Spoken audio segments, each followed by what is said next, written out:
कोशी नेपालको उत्तरी क्षेत्र तिब्बत हुँदै पूर्वी सीमाबाट बग्ने ठुलो जलऊर्जा भएको नदीको रूपमा चिनिन्छ। यसले कुल ५४,१०० वर्ग किलोमिटर क्षेत्रफल ओगटेको छ। त्यसमध्ये २७,८६३ स्क्वायर किलोमिटर अर्थात् ४६% हिस्सा नेपालको भूभागलाई बनाएको छ। बाँकी तिब्बतको भूभागमा पर्छ। यो मुख्य रूपमा 7वटा नदीहरूको मेलबाट बनेको नदी हो। तमोर, अरुण, दुधकोशी, लिखु, तामाकोशी, सुनकोशी र इन्द्रावती हिमालय क्षेत्रको पूर्वबाट पश्चिमसम्म फैलिएर बगेका छन्। ती मध्ये सुनकोशी, भोटेकोशी, तामाकोशी र अरुण नदीको उत्पत्ति तिब्बतबाट भएको छ। अरू नेपालको उत्तरी सीमा नजिकबाट बग्छन्। जब सुनकोशी, अरुण नदी र तमोर नदी एक ठाउँमा मिसिन्छन् तब बन्छ सप्तकोशी नदी। कोशी नदी नेपाल र भारतलाई सीमा बनाएर बग्ने सबैभन्दा ठुलो नदी हो। कोशी नदीले नेपालको आर्थिक एवं सामाजिक क्षेत्रमा निकै महत्त्वपूर्ण भूमिका खेल्छ। नेपालका केही महत्त्वपूर्ण निर्माणाधीन जलविद्युत गृह कोशी नदीमै छन्। कोशी नदीले नेपालको विद्युत सम्भावना ८३,२९० मेगावाट क्षमतामध्ये २२,३50 मेगावाट योगदान गर्छ। वर्षातको समयमा जब साँझ पर्न थाल्छ मन त्रसित हुँदै जान्छ। जीवनका लागि वरदान भएको त्यही कोशी अभिशाप पो बनेर आउने हो कि भन्ने भयभीत मानसिकताका साथ रात गुजार्नुपर्छ। सरकारले अब 2 कट्ठाको जग्गा किनाइदियो अनि यो घर बनाइदियो। अब भन्नुभयो उहाँ घर बनाइदियो, त्यहाँ जाएर बस्नु। जग्गा भयो यहाँ लाने जग्गा छ, कहिले पुनि सार्न सक्छ मान्छे। यहाँ नम्बरी जग्गा बनाइदिन्छु।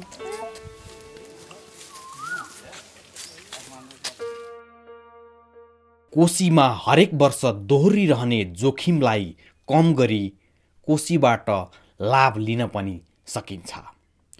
कोशीको बाढी यसको आर्थिक, सामाजिक, अन्तर्देशीय एवं वातावरणीय प्रभाव लगायतका विषय र प्रभावित क्षेत्रको यथार्थता प्रस्तुत गर्नका लागि एउटा अनुसन्धान भइरहेको छ।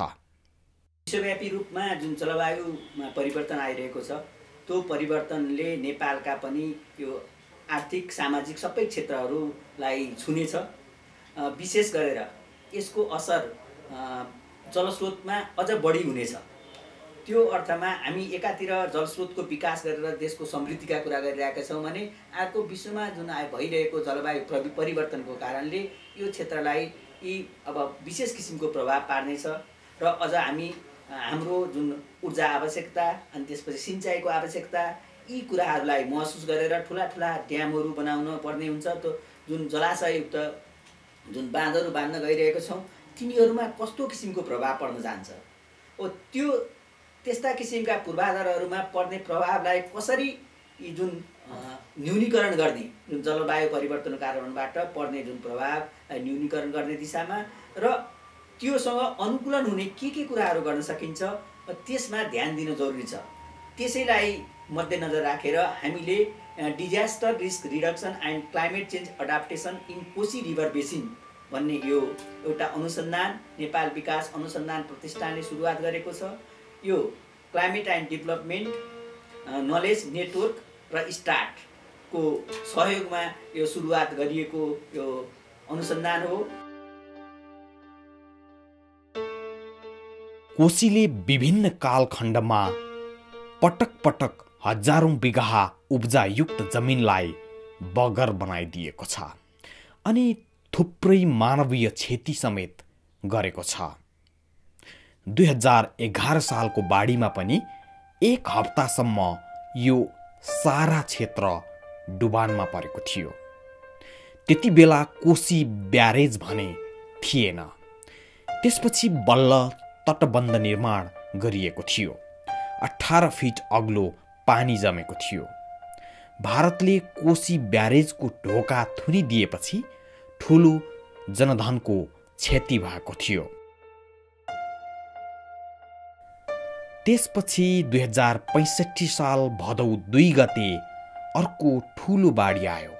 मानव बस्ती पुरै पुछेर लग्यो, बगर बनाइदियो।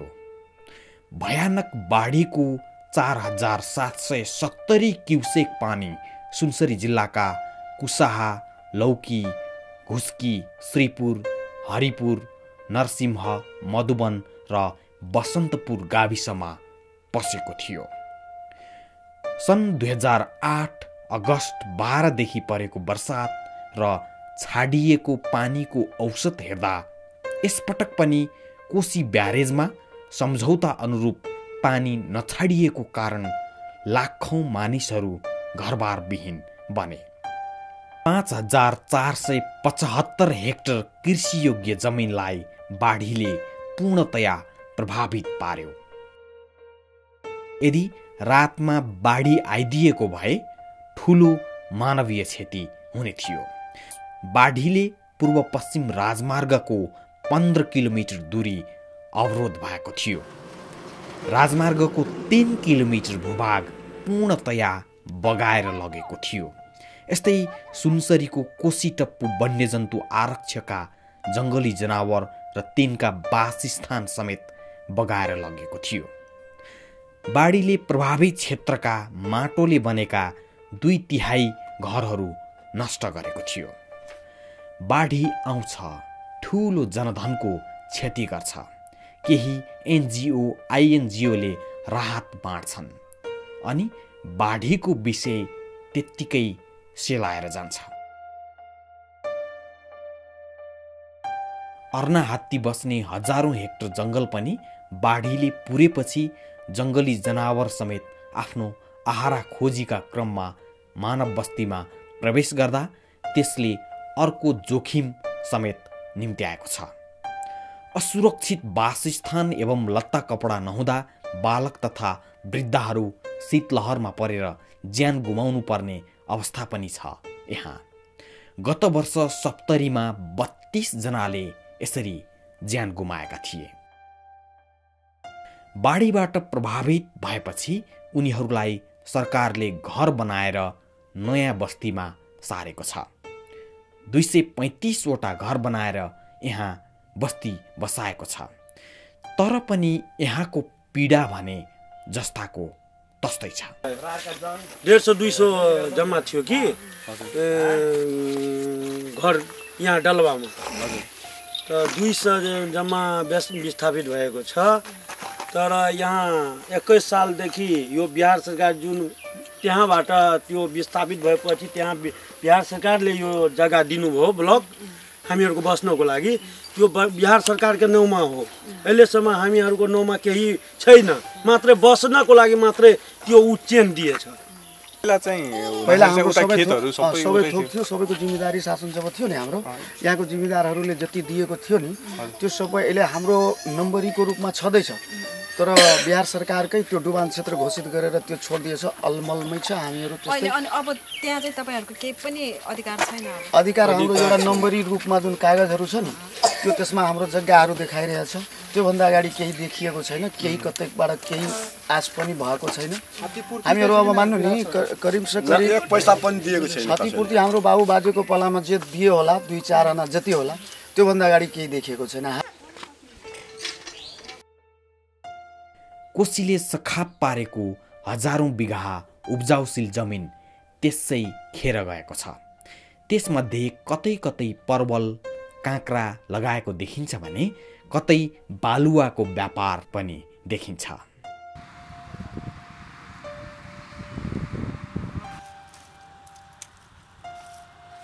बाढी आउनुभन्दा अगाडि यहाँ के बारेको थियो? त्यति बेला पनि ठिकामै लिइराख्नु? होइन, त्यो बेला हामी थिएन।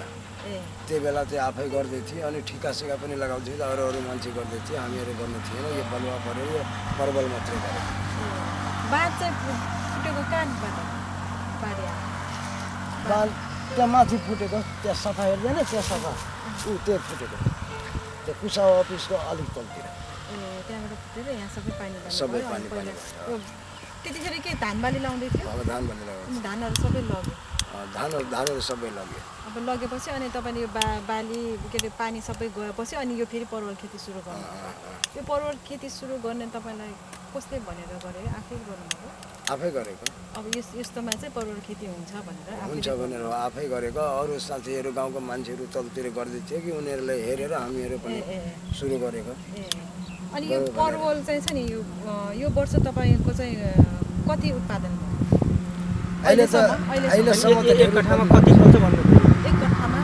अब हेर्नुहोस् यो लत्ती छ उसको त ग्यारेन्टी दिनु सक्दैन फलेदेखि त कट्ठामा 10 मनसम्म पनि फलिहाल्छ सालभरिमा नभए त यस्ता त 2 मन 4 मन त फलिहाल्छ 4 मनसम्म त फलिहाल्छ यसपालि अहिले राम्रै फलेको छ यसमा अनि के अनि मल जल त्यस्तोहरू कतिको मेहनत अहिले त मल सल केही हालेको छैन अलिअलि कुनै रुखमा अलिअलि त्यहाँ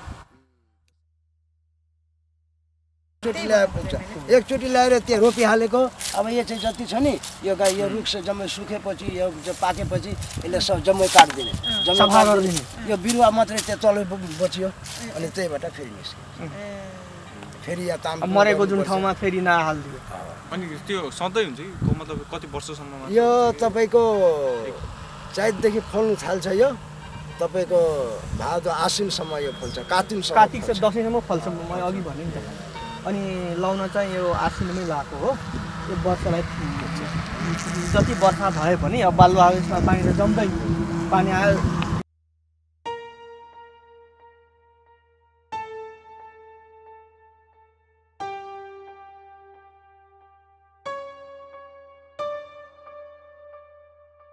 जस्तो नजिक लग्यो भने 500-600 दिन्छ टाढा लग्यो भने तपाईलाई यहाँदेखि इनरवासम्म लाने लग्यो भने 1000 रुपैयाँ जति दिन्छ 900 दिन्छ त्यही हो कति फिट बालुवा छ यहाँ बालुवा त छ नि 3 फिट छुन्छ 3 फिट पुगिन्छ होला 3 फिट पुगिन्छ अनि यस्तै अब अरू कहाँ खनेको छ यही मात्र हो कि अरू ठाउँको उता पनि खनेको छ नि पुरै खन्देको छ उतातिर यो सब खनेको यो सबै खनेको पुरै बालुवा अहिले चाहिँ त्यो रोडको लेभलमा बालुवा यो भित्र के क्वेशनहरु छन् तपाईको प्रश्नहरु छन् त्यसको प्रश्नहरुको टोलीले बाढी प्रभावित हरेक बस्तीमा पुगेर वास्तविक तथ्य संकलन गरेको छ। हामीहरूको सबैभन्दा पीडित के छ भने यो सुनसरी खोला आधा किलोमिटर उता थियो पश्चिमतिर बोर्डरतिर हैन।